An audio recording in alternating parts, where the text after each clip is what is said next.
বিয়ে করে তো তুমি এই বাড়িতে চলে এসেছো, এবার আমিও দেখবো তুমি এই বাড়িতে ঠিক কতদিন টিকে থাকো। বুঝতে পেরেছো? আমার ছেলের ওই বড় বড় কথা আমি ভেঙে চুরমার করে দিয়েছি, তাহলে আমি হলাম শাশুড়ি না। বুঝতে পেরেছো? আমি হলাম শাশুড়ি।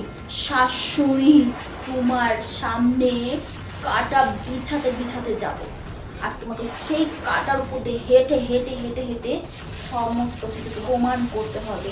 তোমার স্বামীকে সত্য প্রমাণ করে দেখাতে হবে যে তুমি নাকি সেরা। আমিও দেখবো কি করে সেরা বৌমা হও। তবে আপনিও শুনে রাখুন, আমিও হলাম বৌমা, আর বৌমাদেরকে হারানো এতটা সোজা নয়। আজকে হয়ে যাক তাহলে বৌমা ভার্সেস শাশুড়ি। দেখি এই যুদ্ধে কে জেতে, শাশুড়ি না বৌমা।